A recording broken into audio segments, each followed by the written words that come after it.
నారాయణ కాలేజీలకు పోండి, government college పోండి, అట్లా అక్కడ ఉట్టి డిగ్రీ చేసిన వాళ్ళు ఉంటారు, ఇక్కడ పిహెచ్డి చేసి ప్రూఫ్ సర్వీస్ ఏ ఉద్యోగం దాకా లెక్చరర్ ఉద్యోగం చేసిన వాళ్ళు ఉంటారు. ఇక్కడ ఎందుకు పోతున్నా ఎవరికి అర్థమైతలేదు.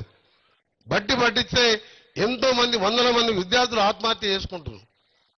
నాకే ఇట్లా ఛాన్స్ వస్తే తప్పకుండా నేను ఎప్పుడైనా ఎడ్యుకేషన్ మినిస్టర్ అయితే మాత్రం ఈ కార్పొరేట్ స్కూళ్ళన్నీ కూడా బంద్ చేసేది ఖాయం. గవర్నమెంట్ స్కూళ్ళలో చదువుకోవాలి.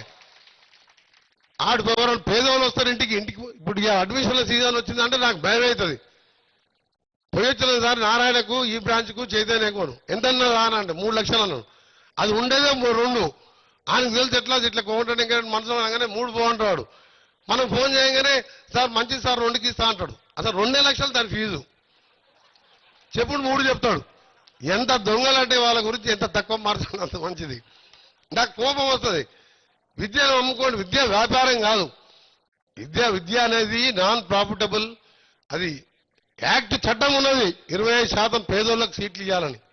ఆ చట్టాలకు తూట్లు పడిచి ఈ దొంగలు ఇవాళ కార్పొరేట్ పేదవాళ్ళను దోసుకుంటున్నారు. నల్గొండ పట్టణం కలెక్టర్ గారు ఆఫీసర్ల సహకారంతో తప్పకుండా మీరు 3 సంవత్సరాలు కాదు ఈ 2 సంవత్సరాలే చూడండి.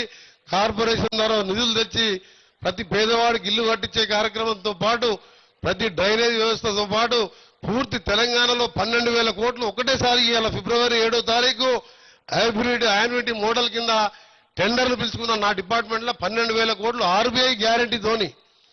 కాంట్రాక్టర్లు భయపడితే నీకు ఆర్బీఐతోని క్యాబినెట్లు మేడారంలో క్యాబినెట్లు అప్రూవ్ చేయించిన ముఖ్యమంత్రి గారు చెప్పగానే క్యాబినెట్లో పెట్టిండు. కాంట్రాక్టర్కు నెల బిల్లు వచ్చే విధంగా. ఇక్కడ దేవరకొండ రోడ్డుకి వెళ్ళి మన కనగల్లు మరిగూడెం మన మాల్ వరకు దేవరకొండ వరకు అక్కడి నుంచి దిండి వరకు కూడా 4 లేన్ రోడ్డు పెట్టిన 200 కోట్లు. చిట్యాలకెళ్ళి భువనగిరికి 4 లేన్కు 180 కోట్లు పెట్టిన. ఇవన్నీ కూడా వచ్చే వారం 10లో టెండర్లు ఉన్నాయి. అట్లా తెలంగాణ మొత్తం కూడా పెట్టినాం. నాది ఒకటే కోరిక, మీ అందరూ కూడా మీరెక్కడ పిల్లలున్నా ఎక్కడ పేదవాడున్నా చదువుకుంటారంటే మీ చేతులంతా సాయం చేయండి. ఒక కోమటిరెడ్డి వెంకటరెడ్డి ఒక్కడే చేసేది అలదు. మనము మన భార్య పిల్లలు బాగున్నప్పుడు పక్కింట్లోనూ మన గల్లీలను మన ఇంటి పక్కకు మన ఊర్లోనూ ఈ పేదవాడు ఉంటే ఓ 1000 రూపాయలు ఇచ్చి సాయం చేసి చదివిస్తే పోయేది ఏం లేదు. అందుకనే నేను ఎప్పుడు కూడా ఒకటే కోరుతా, నేను సమాజంలో ఉన్న పేదవాడిని అంటే ఒక ప్రభుత్వం ఒక్కటే ఇంత పెద్ద దేశంలో పైకి రాలేదు. నీ డబ్బులు దాచుకొని ఇన్కమ్ ట్యాక్స్ వాళ్ళకి లంచాలు ఎత్తుకుంటా నువ్వు వెనక కొట్టుకుంటా ఇంత కష్టపడే బదులు నువ్వు పిల్లల్ని దగ్గర తీసుకొని పేదవాడిని చదివిస్తే ఇంత పుణ్యం వస్తుంది. ఆ పేద కుటుంబం కూడా బాగుపడుతుంది.